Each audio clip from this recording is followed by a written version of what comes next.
يكفر بالله وملائكته وكتبه ورسله واليوم الآخر فقد ضل ضلالا بعيدا. وقال رسول الله صلى الله عليه وسلم ومعنى كلمة الثانيات أن محمدا عبده ورسوله أنه صادق في جميع ما جاء به من الأخبار والأحكام أو كما قال عليه النبي عليه الصلاة والسلام إن الله وملائكته يصلون على النبي يا أيها الذين آمنوا صلوا عليه وسلموا تسليما. اللهم صل على سيدنا مولانا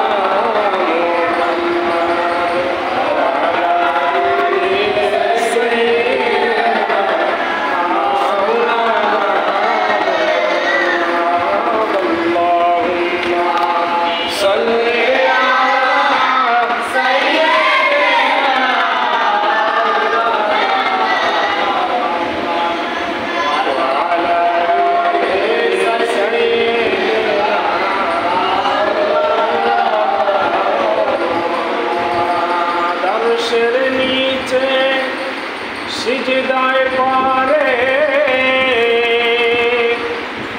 কান্দেন নবী জারে জার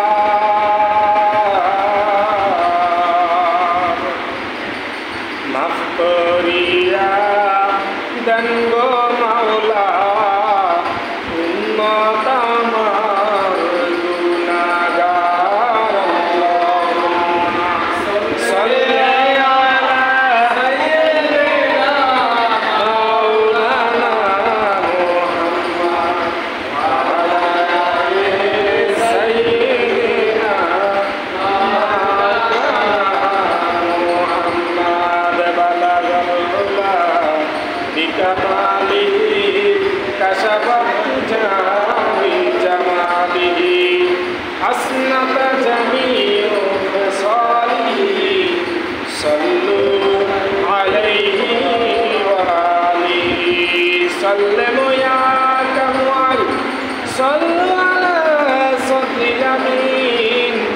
মুস্তাফা জাইনা রাহমাতাল লিল আলামিন। আলহামদুলিল্লাহ সুম্মা আলহামদুলিল্লাহ। সম্মানিত উপস্থিতি, মুরব্বিয়ানে কারাম, মুসলিয়ানে আযাম, আমার যুবক ভাইয়েরা, ছোট ছোট ছিলাসা, মাসুম বাচ্চারা এবং পর্দার আড়ালে সম্মানিতা মা ও বোনেরা, সর্বপ্রথম আল্লাহ তাআলার দরবারে অসংখ্য অগণিত নিয়ামতের শুকরিয়া আদায় করতেছি যে মহান রব্বুল আলামিন আমাকে আপনাকে দুনিয়ার বিভিন্ন ব্যস্ততা থেকে মুক্ত করে আল্লাহ তাআলার পবিত্র ঘরে, পবিত্র স্থানে গত জুমার ন্যায় এই জুমাও আদায় করার জন্য আল্লাহ হুকুম করেছেন। এই জন্য আমরা সকলেই দিল থেকে একবার শুকরিয়া আদায় করি, বলি আলহামদুলিল্লাহ, আর একবার বলি আলহামদুলিল্লাহ।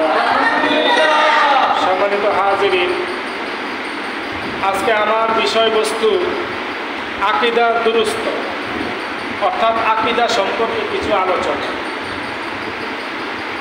আজকে আমার আলোচ্য বিষয় হলো আকীদা। আকীদা মানে বিশ্বাস। এই বিশ্বাস সম্পর্কে আলোচনা। ইনশাল্লাহ আলোচনা দীর্ঘায়ু হবে না,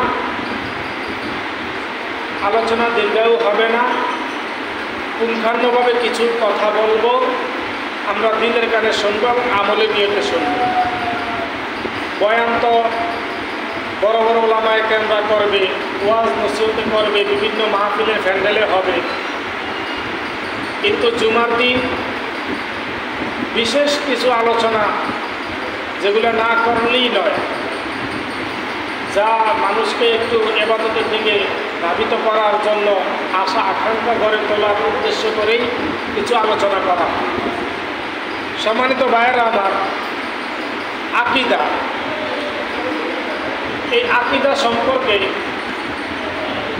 আল্লাহ রাব্বুল আলামিন পবিত্র কালামুল্লাহ শরীফের মধ্যে বলেন, ইয়া আউযু বিল্লাহি মিনাশ শাইতানির রাজীম, বিসমিল্লাহির রাহমানির রাহিম, ইয়া আইয়ুহাল্লাযীনা আমানু আমিনু বিল্লাহি ওয়া রাসূলিহি ওয়াল কিতাবিল্লাযী নাযালা আলা রাসূলিহি ওয়াল কিতাব। আল্লাহ রাব্বুল আলামিন বলেন, ইয়া আইয়ুহাল্লাযীনা আমানু, হে ঈমানদারগণেরা। আমানু বলে ঈমানদারদেরকে সাক্ষ্য করেছেন, আবার পরে বলেছেন আমিনু, যারা ঈমান গ্রহণ করেছ তাদেরকেই বলতেছে। কে বলতেছে? আল্লাহ রাব্বুল আলামিন বলতেছেন, ইয়া আইয়ুহাল্লাযীনা আমানু আমিনু, হে ঈমানদার বান্দারা, যারা ঈমান গ্রহণ করেছ। যারা কি করেছ বলেন? ঈমান গ্রহণ করেছ। বিল্লাহি, কার উপরে? একমাত্র আল্লাহ তাআলার উপরে। কার উপরে বলেন? একমাত্র আল্লাহ তাআলার উপরে। ওয়া রাসূলিহি, এবং আল্লাহর হাবিব মুহাম্মদুর রাসূলুল্লাহ সাল্লাল্লাহু আলাইহি ওয়াসাল্লামের উপরে। তাহলে তিনটা কথা বলছে। ঈমানদার ব্যক্তিরা যারা ঈমান এনেছ, কার উপরে এনেছ? আল্লাহ তাআলার উপরে। এবং রাসূল সাল্লাল্লাহু আলাইহি ওয়াসাল্লামের উপরে কি এনেছ? ঈমান এনেছ। তাদেরকে আল্লাহ কি বলতেছেন? ওয়াল কিতাবিল্লাযী, শুধু রাসূলের উপরে ঈমান আনা নয়, বরং রাসূলের দ্বারা যে কিতাবগুলো দুনিয়ার জমিনে হয়েছে, বলে যে আগমন করেছে, কিতাব মানে হাদিস, যে হাদিসগুলো বলা হয়েছে, হাদিসের উপর যারা ঈমান এনেছ, নাযালা আলা রাসূলিহি, এবং তোমাদের উপরে আল্লাহ রাব্বুল আলামিন যে কিতাব নাযিল করেছেন। এখন কিতাবগুলো কি কি? মনে করেন ৭৬খানা কিতাব আছে। যেমন সবচাইতে সম্মানিত কিতাব হইল বুখারী শরীফ। সম্মানিত কিতাব কি বলেন? বুখারী শরীফ। দ্বিতীয় স্তরে আছে মুসলিম শরীফ। তৃতীয় স্তরে আছে তিরমিজি শরীফ। এরপরে চতুর্থ স্তরে আছে নাসাই শরীফ। এরপরে পঞ্চম স্তরে আছে ইবনে মাজা। ইবনে মাজা এরকম ৬৬খানা কিতাব, বুখারী, মুসলিম, তিরমিজি, নাসাই, ইবনে মাজা, আবু দাউদ শরীফ। এই ৬খানা কিতাবের উপরে যারা কি এনেছে বলেন? ঈমান এনেছে। এই ৬খানা কিতাবের মধ্যেই রাসূল আকরাম সাল্লাল্লাহু আলাইহি ওয়াসাল্লামের সমস্ত কথাগুলো আলোচনা আছে। সমস্ত কথাগুলো কি আছে বলেন? আলোচনা আছে হাদিস আকারে। আল্লাহ রাসূলের কথাই তো হাদিস। আল্লাহ রাসূলের কথাই কি বলেন? হাদিস। এরপরে আল্লাহ পাক রব্বুল আলামিন বলতেছেন, নবী সাল্লাল্লাহু আলাইহি ওয়াসাল্লাম তোমাদের উপরে যে কিতাব নাযিল করেছেন, এই কিতাবগুলোর উপরে তুমি ঈমান আনয়ন করো। যারা ঈমান আনয়ন করেছ, যারা কি করেছেন? ঈমান আনয়ন করেছ। এরপরে কি বলতেছেন? আল্লাযী আনজালা মিন ক্বাবলিক, এবং যাহা তিনি পূর্বেও অবতীর্ণ করিয়াছেন তার উপর তুমি ঈমান আনিয়াছ। তাদের কি আল্লাহ তাআলা বলতেছে সম্বোধন করিয়া? যাদের এই কয়েকটা গুণ রয়েছে তাদের কি আল্লাহ বলতেছে? এদিকে একটু খেয়াল করেন। এরপরে আল্লাহ তাআলা বলতেছেন, আল্লাহ উনজিলা মিন ক্বাবলি ওয়া মান ইয়াকফুরু বিল্লাহি ওয়া মালাইকাতিহি ওয়া কুতুবিহি ওয়া রাসূলিহি, এবং যারা নাকি ঈমান আনয়ন করেছেন কার উপরে? ফেরেশতাদের উপরে। কার উপরে বলেন? ফেরেশতাদের উপরে। এরপরে আল্লাহ পাক রব্বুল আলামিন আবার বলতেছেন ওয়া কুতুবিহি, এবং কিতাবগুলির উপরে, ওয়া রাসূলিহি, রাসূলগণের উপরে। এখন ওয়া রাসূলিহি এখানে বলিয়া সমস্ত রাসূলগণকে বোঝানো হয়েছে। আর রাসূলুল্লাহ তার মানে একজনই রাসূলকে বোঝানো হয়েছে।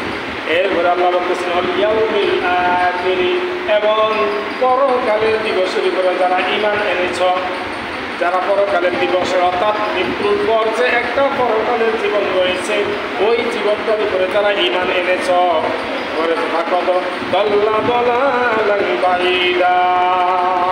আল্লাহ বলতেছেন তারা পরম সীমায় পৌঁছিয়া গিয়াছে, অর্থাৎ তারা পূর্ণবর্তী ঈমানওয়ালা হয়ে গেছে। তাদেরকেই আল্লাহ তাআলা বলতেছেন তোমরা এই বিষয়ের উপরে যদি তোমরা আকীদাগুলিকে মুখস্থ করো, তাহলেই তোমরা প্রকৃত ঈমানদার ব্যক্তি। প্রকৃত কি বলেন? ঈমানদার ব্যক্তি। ও ভাইরা আমার, আমরা নুরানিতে বাচ্চা ঘরে যখন পড়াইতেছি, এই একটা ফার্স্ট কালিমার মধ্যে একটা কালিমা আছে, কালিমায়ে ইমানে মুজমাল। কি আছে বলেন? ইমানে মুজমাল। এই ফার্স্ট কালিমার মধ্যে ইমানে মুজমালের ভিতরে আমরা পড়াই আমানতু বিল্লাহি ওয়া মালাইকাতিহি ওয়া কুতুবিহি ওয়া রাসূলিহি ওয়াল ইয়াউমিল আখির ওয়াল কদরি খাইরিহি ওয়া শাররিহি মিনাল্লাহি তাআলা ওয়াল বা'সি বা'দাল মাউত। সুবহানাল্লাহ। এরপরে ইমানে মুফাসসাল। এই ইমানে মুজমাল এবং ইমানে মুফাসসাল একই ক্যাটাগরি। কালিমায়ে তয়্যিবা, কালিমায়ে শাহাদাত, ইমানে মুজমাল, ইমানে মুফাসসাল। এবারে কালিমায়ে তাওহীদ, কালিমায়ে তানজিল। এই কালেমাগুলো আমরা মুসলমান হিসেবে মুখস্থ রাখতে হবে। কারণ আমরা কি রাখতে হবে? মুখস্থ রাখতে হবে, যেন আমরা মৃত্যুর পরে এই কালেমাগুলো আমাদের কি হয় বলেন? নসিব হয়।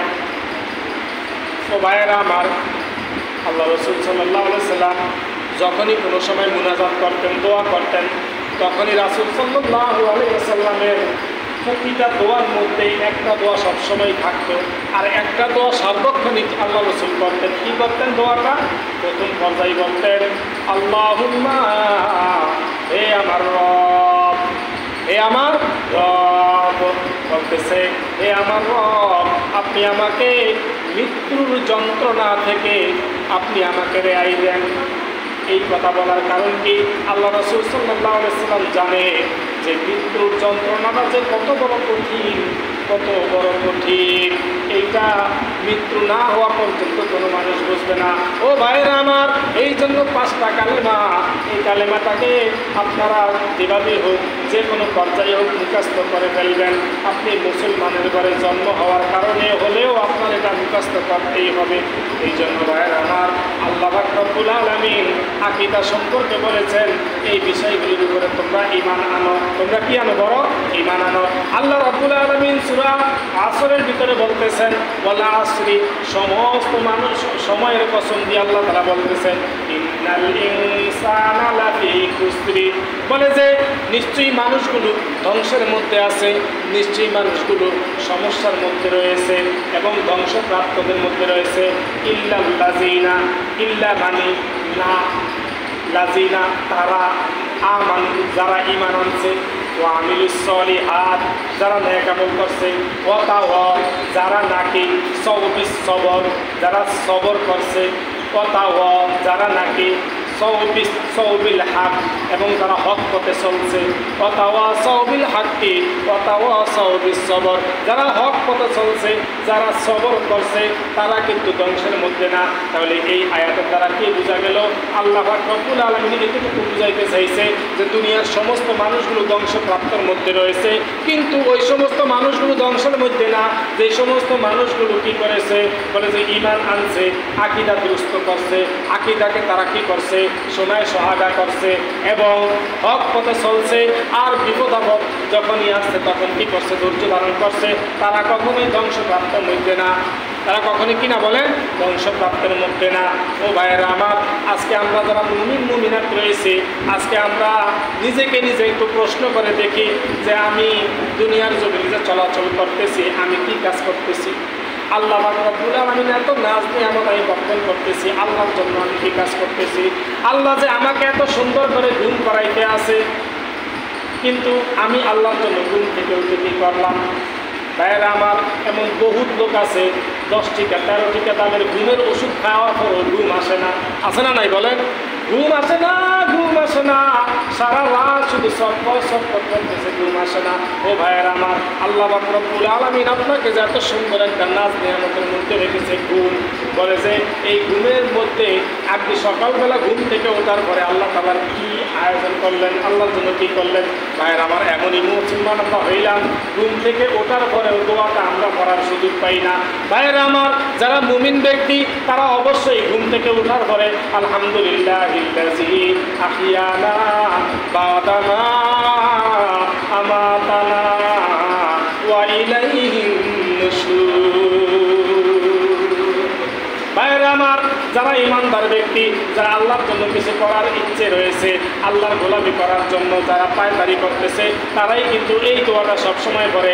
আবার ঘুম যখন যাইবে তখন সুন্দরভাবে ঘুম যাওয়ার সময় দোয়াটাও করে নেয়। দোয়াটা হলো আল্লাহুম্মা বিসমিকা আমুতু ওয়া আহইয়া। এই দোয়াটা পরে ঘুমায়। ও ভাইয়েরা আমার, এই যে আমরা এই বিষয়গুলো তো আমরা কি করি না, কেয়ার করি না। আমরা সুন্দর করে আসার সময় বাজার থেকে আসিয়া এরকমভাবে খাওয়া দাওয়া করিয়া সুন্দর করে ঘুমিয়ে পড়ি। আর যদি মনে করেন মোবাইল থাকে তাহলে কথাবার্তা বলতে বলতে ঘুমিয়ে যায়। আর যদি কথা বলতে না বলতে চায় তাহলে মোবাইলে একটা গেমস খেলাইতে আছে, গেমস খেলাইতে সুন্দর করে ঘুমিয়ে যায়। আবার কিছু যুবকরা আছে কানের ভিতরে ইয়ারফোন দিয়া সুন্দর করে ঘুমিয়ে যায়। কোথায় দোয়া, কোথায় বিছনা ঝাড়ু দেওয়া, কোথায় কি। হ্যাঁ, তাহলে আমাদের সামনে গজব আসবে না কেন? ভাই, এখনো সময় আছে। এই যে বর্তমানে আল্লাহ এক একটা পর্যায়ে মানুষকে বোঝানোর চেষ্টা করতেছে যে আমি কোথায় একজন আছি। এই যে বর্তমান পুরা বাংলাদেশে রাসেল বাইপার নিয়ে একটা মানুষ আতঙ্ক আছে না নাই বলেন? সেদিনও আমাদের বাড়ির পিছনে একটা পাওয়া গেছে। তারপরে এই ব্যাগ মানুষ, মহিলা পুরুষ সবাই মিলিয়া হাজার হাজার মানুষ আইছে, দেখতে আইছে। ঠিক আছে, বেশি বড় না, প্রায় হাত তিনেক হবে, এতটুকু লম্বা। তাইলে এইটার প্রভাবে মানুষ আজকে কি এরকমভাবে হতাহত। আল্লাহ পাক বলতেছেন যে আমার হুকুমগুলো তোমরা পালন করো, সমস্ত গজব আযাব থেকে আমি খোদা তোমাদেরকে রক্ষা করব। কিন্তু আল্লাহ তাআলার হুকুম পালন করার মতো লোক কম। 100%-এর ভিতরে 99%ই মানুষ আল্লাহ তাআলার হুকুমগুলো যথাযথভাবে পালন করে না। তাহলে আল্লাহ তাআলা যে আপনাকে খাওয়াইতে আছে, আরে ভাই, এমন লোক এই পৃথিবীর জমিনে আছে। হ্যাঁ, ডাক্তারে কইছে যে তুমি কোনো ভাতই খাইবা না, শুধু মার খাইবা, ভাতের মার খাইবা। আবার এমন লোক আছে ভালো মন্দ কিছু খাইবা না, শুধু আলুর ভর্তা ডাল দিয়ে ভাত খাইবা। তাইলে এত নাজ নিয়ামত আল্লাহ তাআলা রাখছে একমাত্র আমাদের জন্য। ভাইয়েরা আমার, এই যে দুনিয়ার জমিনে যত যা কিছু দেখতেছেন শুধু মানুষ ব্যতীত, কারণ মানুষকে আল্লাহ পাক রব্বুল আলামিন শ্রেষ্ঠত্ব দান করছেন। কি দান করছেন বলেন? শ্রেষ্ঠত্ব দান করছেন। কেন? তাদের জ্ঞান আছে, তাদের আকল আছে, তাদের বিবেক আছে, তাদের বিবেচনা আছে। হ্যাঁ, তারা কথা বলতে পারে, তারা আল্লাহ তাআলার হুকুমগুলা যথাযথ পালন করার মতো সামর্থ্য তারা রাখে। এই জন্য তাদেরকে আল্লাহ তাআলা শ্রেষ্ঠ জাতি এবং শ্রেষ্ঠ উম্মত, শ্রেষ্ঠ বান্দা হিসেবে এরকমভাবে কি করেছেন, এরকমভাবে প্রত্যাশিত করেছেন। কিন্তু আমরা শ্রেষ্ঠত্বকে ভুলে গেছি। কেন ভুলে গেছি? আমরা দুনিয়ার মোহে পড়ে, দুনিয়ার আনন্দে পড়ে। ভাইয়েরা আমার, বিশ্বাস রাখতে হবে যে আল্লাহই খাওয়ায়, আল্লাহই পালে, আল্লাহই আমার সব কিছু। কথাটা বোঝেন না? বিশ্বাস সবচাইতে বড় বিষয়। বলে যে কেমন? ছোট্ট একটা ঘটনা বললে বুঝতে পারবেন। একজন জেলে সার্বক্ষণিক তিনি মাছ ধরতেন, জাল মারিয়া মাছ ধরতেন বিভিন্ন জায়গায় গিয়া। ওই মাছ ধরার পরে যতগুলো মাছ হইতো জগের ভিতর থেকে নিয়ে বাজারে বিক্রি করতেন। এরপরে ওই বাজারে বিক্রি করার পরে যেই টাকা আসতো ওই টাকা দিয়ে বাসায় একটু চাল ভাত কিনতেন। কিন্তু একদিন হঠাৎ করে মাছ ধরতে গেছেন ছোট্ট মেয়েটাকে নিয়ে। মাছ ধরতেছে কিন্তু মাছ পাইতেছে না, জাল মারতেছে মাছ পাইতেছে না। সন্ধ্যার আগ মুহূর্তে বলতেছে এই শেষ খেও, আর দিব না। এইগুলিয়া তিনি একটা খেও মারলেন। এটার ভিতরে লেগছে যে একটা ছোট্ট একটা মাছ পড়ছে, বলে মাছটা বেশ ভালোভাবে বেচা যাবে, আর লাগবে না, চলো। বাড়িতে রওনা করছে। কিতাবের ভিতরে আসছে যে মাছটা বাজার যখন নাকি রওনা করছে, মেয়েটাকে বলতেছে মাছটা বের করো, বিক্রি করবো। মেয়েটা বলতেছে বাবা, মাছ তো এই জগের ভিতরে নাই। কেন? কারণ মাছটা আমি নদীতে ছেড়ে দিছি। এখন বাবার খুব রাগ আসছে, বাবা খুব কি আছে বলেন? রাগ আছে। সারাদিন অক্লান্ত পরিশ্রম করে একটা মাছও পাই নাই, শেষ মুহূর্তে আল্লাহ আমাকে একটা মাছ দিল, তাও তুমি ছেড়ে দিলা, কেন ছেড়ে দিলা মা? তখন মেয়েটা বলতেছে, বাবা এই মাছটা যখন আপনি জায়ের ফাইল থেকে এরকমভাবে আমার হাতে দিলেন, আমি জগের মধ্যে রাখলাম, তখন ওই মাছটা মুখ দিয়া এমন করতেছে। মাছ এমন করে না? খেয়াল করে মাছ এমন কাইট দেয়। এই মাছটার কাইটবানি দেখিয়া ওই মেয়েটার ভিতরে একটা মায়া লাগলো। মেয়েটার বয়স 7 থেকে 8 বছর বয়স। মেয়েটার যখন মায়া লাগলো ওই মাছটাকে এরকম দেখতে পেয়ে মেয়েটা ভাবলো এই মাছটা নিশ্চয়ই আল্লাহ আল্লাহ বলতেছে। কি বলতেছে বলেন? আল্লাহ আল্লাহ বলতেছে, আল্লাহ আল্লাহ বলতেছে। তখন ওই মেয়েটা ভাবলো যে এই মাছটা মাছের জায়গায় পাঠিয়ে দেয়, সে আল্লাহ তাআলার জিকির করুক, সে আল্লাহ কি করুক? জিকির করুক। কিতাবের ভিতরে আসছে এই জন্য আমি বাবা মাছটা ছেড়ে দিয়েছি। তখন বাবা বলল, ঠিক আছে মা, তুমি ভালো কাজ করেছ, আচ্ছা এবার বাসায় চলো, আল্লাহ তাআলার পক্ষ থেকে যা হয়েছে সেটাই আমাদের কাছে বিশ্বাসযোগ্য, কারণ আল্লাহ যে একজন আছে এটা আমরা বিশ্বাস করি। বাড়িতে চলে গেলেন। রাইতের এশারের কিছুক্ষণ পর ওই বাবা মা এবং স্ত্রী সন্তানরা ঘুমাইবে, কিন্তু ক্ষুধার্ত অবস্থায় ঘরের ভিতরে কিছুই নাই, ঘরের ভিতরে কিছুই নাই। এরপরে কিছুক্ষণ পর দরজা লক করলো। কে? বলে আমি। দরজা খোলেন, দরজা খোলা হইল। দেখতেছে সাদা পরিহিতা একজন মানুষ কিছু খাবার নিয়ে আসলো। খাবার নিয়ে আসার পরে তখন ওই বাবা জিজ্ঞাসা করলো, ভাই আপনি কোথা থেকে আসলেন এবং এই খাবার কার জন্য বা নিয়ে আসলেন? তখন ওই সাদা পরিহিত যুবকটি বলল, ও ভাই এই খাবার আল্লাহর তরফ থেকে আপনার জন্য পাঠানো হয়েছে। কেন পাঠানো হয়েছে? বলে যে আপনার ওই 7 থেকে 8 বছরের যে মেয়েটা রয়েছে, এই মেয়েটা প্রত্যেক দিন এরকমভাবে মাগরিবের নামাজের পরে, বলেন কিসের পরে? মাগরিবের নামাজের পরে সে প্রত্যেক দিন সূরা ওয়াকিয়া পড়ে। সূরা কি পড়ে বলেন? ওয়াকিয়া পড়ে। আর সে বিশ্বাস করে যে এই ওয়াকিয়া পড়ার মাধ্যমে আল্লাহ তাআলা রিজিক আসমান থেকে এরকমভাবে দিয়ে যান। এখন যেহেতু আপনাদের ওই জালের মাধ্যমে রিজিকের বন্দোবস্ত হয় নাই, এই জন্য আজকেও কিন্তু মেয়েটা কি করেছে? সূরা ওয়াকিয়া পড়েছে, কিন্তু রিজিক তো নাই। এই জন্য আল্লাহ তাআলা স্বয়ং আপনাদের জন্য এই রিজিকটা পাঠাইয়া দিলেন। এই জন্য ভাইরা আমার, মা বোনদেরকে বলবেন তারা যেন বাসায় সূরা ওয়াকিয়া পড়ে। সূরা কি করে বলেন? ওয়াকিয়া পড়ে। 5 নামাজের পরে 5টা সূরা আছে। বলেন 5 নামাজের পরে কয়টা সূরা আছে? 5টা সূরা আছে। এই 5টা সূরা যদি আপনারা তেলাওয়াত করতে পারেন, তাহলে আপনাদের মতো এরকম আমলওয়ালা আর কেউই থাকতে পারবে না, কেউই হবে না। তবে এই আমলগুলো অনেক ঊর্ধ্বে। বলে কেমন? কিতাবের মধ্যে আসছে, রাসূল আকরাম সাল্লাল্লাহু আলাইহি ওয়াসাল্লাম বলেন, কোনো ব্যক্তি যদি ফজরের নামাজের পর সূরা ইয়াসিন পড়ে, ফজর নামাজ পড়ে কি বলেন? সূরা ইয়াসিন পড়ে, পুরা 7 নবে সুন্দরভাবে শুদ্ধভাবে পড়ার পরে আল্লাহ পাক রব্বুল আলামিন তার জন্য কি বরাদ্দ করছেন? বলে 2টা পরোয়ানা বরাদ্দ করছেন। 1 নম্বর পরোয়ানা হলো আল্লাহ পাক রব্বুল আলামিন এই সূরা ইয়াসিন পড়ার বদৌলতে সারাদিন আল্লাহ তাআলা ওই ব্যক্তির জিম্মাদার হয়ে যায়। ওই ব্যক্তি কি হয়ে যায় বলেন? জিম্মাদার হয়ে যায়। আর 2 নম্বর পরোয়ানা হলো, বলে যে এই সূরা ইয়াসিন তেলাওয়াত করার কারণে আল্লাহ পাক রব্বুল আলামিন তাকে একটা কবুলতি উমরা করার সওয়াব তার আমলনামায় লিখিয়া দিলেন। এই জন্য ভাই, ফজর নামাজের পরে সূরা ইয়াসিনকে আমরা কি করব? তেলাওয়াত করব। আল্লাহ যে আমাকে দিতেছে এটা আমরা আকীদা রাখতে হবে। এটা কি রাখতে বলেন? আল্লাহ যে দিবে, হ্যাঁ, এটা আমি কি রাখতে হবে? আকীদা রাখতে হবে। এবং আল্লাহ যে আমার স্বয়ং লগে আছেন, সূরা ইয়াসিন পড়িয়া মনে করেন কথার কথা, সূরা ইয়াসিন আমি মন্ত্র পড়ে ফেললাম, আল্লাহ আমার সবসময় লগে থাকার জন্য এটা বিশ্বাস করুন যে আল্লাহ আমার সাথে আছে। দেখবেন কোনো বিপদ, কোনো আপদ, কোনো পেরেশানি, কোনো এরকমভাবে আপনাকে এরকম কেউই গ্রাস করতে পারবে না। 2 নম্বর হলো জোহরের নামাজ। জোহরের নামাজের পর সূরা আর রহমান, বলেন কি? আর রহমান সূরা। আর রহমান সূরা যদি কোনো ব্যক্তি পড়ে, তাহলে আল্লাহ পাক রব্বুল আলামিন তার রিজিকের ভিতরে বরকত দান করেন। আল্লাহ তাআলা কি দান করেন বলেন? বরকত দান করেন। এবং তার এরকমভাবে সন্তানাদির উপরে কি করেন? বরকত দান করেন।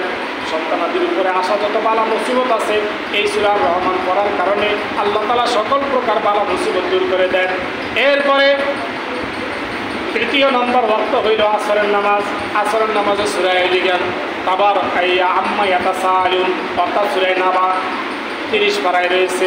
এই সূরাটা যদি আপনি আসরের নামাজের পর পড়েন তাহলে আল্লাহ পাক রব্বুল আলামিন আপনার ঘরের ভিতরে বরকত দান করবেন এবং আপনার আমলের ভিতরে বৃদ্ধি করবেন এবং সকল প্রকার বিপদ আপদ বালা মুসিবত এবং যত প্রকার সমস্যা আছে এই সূরা নাবার উসিলাকে আল্লাহ তাআলা মাফ করে দিবেন।